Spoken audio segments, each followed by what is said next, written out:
அனைவருக்கும் வணக்கம். வெள்ளைக்காரனை விரட்டிவிட்டு நாம் சுதந்திரம் பெற்றதாக பெருமைப்பட்டுக் கொள்கின்றோம். அது உண்மைதான். ஆயினும் வெள்ளைக்காரனால் நம் நாடு அடைந்த பயன்கள் எண்ணில் அடங்காதவை. அதை பற்றி இந்த வீடியோவில் நாம் பார்ப்போம்.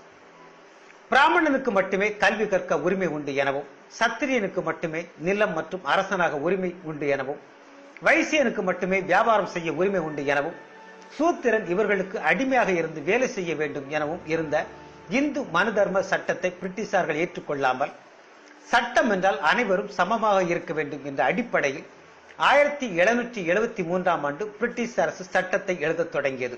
அதன் விளைவாக சத்திரியர்கள் மட்டுமே சொத்து வைத்துக் கொள்ள உரிமை இருந்ததை 1795ஆம் ஆண்டு அனைவரும் சொத்தை வாங்கிக் கொள்வதற்கான உரிமை வழங்கப்பட்டது. 1804இல் பெண் சிசு கொலை தடுப்புக்கான அரசாணை வெளியிடப்பட்டது. 1813இல் கொத்தடிமைகள் ஒழிப்பு சட்டம் கொண்டு வரப்பட்டது. பிராமண பெண்ணை கெடுத்த சூத்திரன் கொல்லப்பட வேண்டும். இந்து மனு சட்டம் 7இல் 374, 375 ஒரு பிராமணன் காம இச்சை தர சூத்திர பெண்ணோடு உறவு கொள்ளலாம். ஆனால் அதன் விளைவாக குழந்தை பிறந்து உயிரோடு இருந்துவிட்டால் பிணம் போன்றதே ஆகும். இந்து மனு சட்டம் 9இல் 178 பிராமணன் தப்பு செய்தால் தண்டனை இல்லாமல் இருந்த நிலையில் பிராமணர்கள் குற்றம் புரிந்தவராக இருப்பின் அவர்களும் தண்டனை பெறுவதற்கான அரசாணை 1817ஆம் ஆண்டு பிரிட்டிஷாரால் கொண்டு வரப்பட்டது. சூத்திரப்பெண் திருமணம் முடிந்த அன்றே பிராமணருக்கு பணிகள் பல செய்ய 7 நாட்கள் கோவிலில் இருக்க வேண்டும். அதை பிரிட்டிஷாரின் அரசாணையின் மூலம் 1819ஆம் ஆண்டு முடிவிற்கு வந்தது. பிராமணன் மட்டுமே கல்வி கற்க முடியும் என்ற நிலையில் இருந்த இந்து சட்டத்தை 1835ஆம் ஆண்டு லார்ட் மெக்காலேயின் சீரிய முயற்சியின் விளைவாக சூத்திரனும் கல்வி கற்கலாம் என்ற அரசாணை வெளியிடப்பட்டது. சூத்திரனுக்கு முதலில் பிறக்கின்ற ஆண் குழந்தையை கங்கா நதியில் தள்ளிவிட்டு கொள்ள வேண்டும் என்ற கங்கா தானத்தை 1835இல் பிரிட்டிஷாரின் அரசாணை முடிவிற்கு கொண்டு வந்தது. 1835ஆம் ஆண்டு சூத்திரர்கள் நாற்காலியில் உட்கார்வதற்கான அரசாணை கொண்டு வரப்பட்டது. 1868ஆம் ஆண்டு பிரிட்டிஷ் அரசாங்கம் இந்து மனு தர்ம சட்டத்தை தடை செய்ய உத்தரவு பிறப்பித்தது.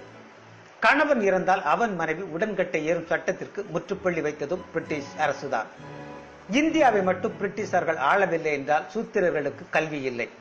சூத்திரனின் அடிமை சங்கிலியை உடைத்த பிரிட்டிஷாரின் நற்பணிகளை நன்றியுடன் நினைவு கூறுவோம். கொஞ்சம் அவசரப்பட்டுத்தான் சுதந்திரம் வாங்கிவிட்டோம். இன்னும் ஒரு 50 வருடங்கள் கழித்து வாங்கியிருக்கலாம். அதற்குள் நாடு முழுவதும் உள்ள அத்தனை நதிகளையும் இணைத்து விட்டிருப்பான் அந்த வெள்ளைக்காரன். நாம் தான் கூவத்தை கூட தூர்வாராத கூமுட்டைகளாயிற்றே. நாடு முழுவதும் எப்போதோ புல்லட் ரயில் வந்திருக்கும். நாம் இப்போதுதான் மீட்டர் கேஜ்களை பிராட் கேஜ்களாக மாற்ற போராடி கொண்டிருக்கின்றோம். ஊட்டி ரயில் பாதையை எப்போதோ இருவழிப்பாதையாக மாற்றியிருப்பான் அந்த வெள்ளைக்காரன். நாம் இன்னும் தண்டவாளத்தில் சரிந்த மண்ணை வாருவதற்கு டெண்டர் விட்டுக் கொண்டிருக்கின்றோம். நாடு முழுவதும் வெள்ளைக்காரனால் கட்டப்பட்ட ஆயிரக்கணக்கான கட்டிடங்களும் பாலங்களும் அணைகளும் அப்படியே இருக்க, முந்தா நாள் கட்டிய ஏர்போர்ட் கட்டிடம் 10 முறை விழுந்து விட்டது. நாட்டிற்கு வருமானத்தை தரும் சேது சமுத்திர திட்டத்தை 40 வருடங்களுக்கு முன்னாலேயே நிறைவேற்றியிருப்பார் வெள்ளைக்காரன். பணம் பிடுங்கும் பச்சோந்தி கல்வி நிறுவனங்களுக்கு பதிலாக நாடு முழுவதும் ஒரே மாதிரியான கல்வி முறை வந்திருக்கும். நாம் இன்னும் சமச்சீர் கல்விக்கும் இடஒதுக்கீட்டிற்கும் போராடி கொண்டிருக்கின்றோம். வெள்ளைக்காரனால் அடிமைப்பட்ட அத்தனை நாடுகளும் இன்று உச்சத்தில் இருக்க, நம் நாடு மட்டும் பாதுகாப்பின்றி வயிற்று பசிக்கும் வாழ்க்கை பசிக்கும் மக்களை பலிகொடுத்துக் கொண்டிருக்கிறது. அடித்து வாங்க சக்தி இல்லாமல் அழுது வாங்கிய சுதந்திரம் என்பதால் ஆளாளுக்கு விளையாடி அக்கறையின்றி தூக்கி எறிந்து கொண்டிருக்கின்றோம். மண்ணுக்கு மட்டுமே சுதந்திரம் வாங்கினோம், மக்களுக்கு வாங்க தவறிவிட்டோம். 120 கோடி மக்கள் தொகையில் 70 கோடி பேர் மக்கள் வறுமை கோட்டுக்கு கீழே. பெருமையாக சொல்லிக் கொள்கின்றோம் 70 ஆண்டுகளை நெருங்கிவிட்டோம் என்று. இன்று வரை பிளாட்பாரங்கள் நடக்க பயன்படுவதில்லை. நம் நாட்டு ஏழைகள் அங்கு குடியேறி இருப்பதால் எப்படி குத்திக் கொள்ள முடியும் தேசிய கொடியை? ஒவ்வொரு முறை குத்தும் போதும் இடறி நெஞ்சுக்குள் குத்துகிறது. நம் நாட்டு பெண்களை கூட்டம் கூடி கற்பழிக்கும் வரை, நம் நாட்டு குழந்தைகள் தெருவில் நின்று பிச்சை கேட்கும் வரை, நம் நாட்டு பெண் சிசுக்கள் கள்ளிப்பாலில் சாகும் வரை நமக்கெல்லாம் அருகதை இல்லை சுதந்திர நாடென்று சொல்லிக்கொள்ள.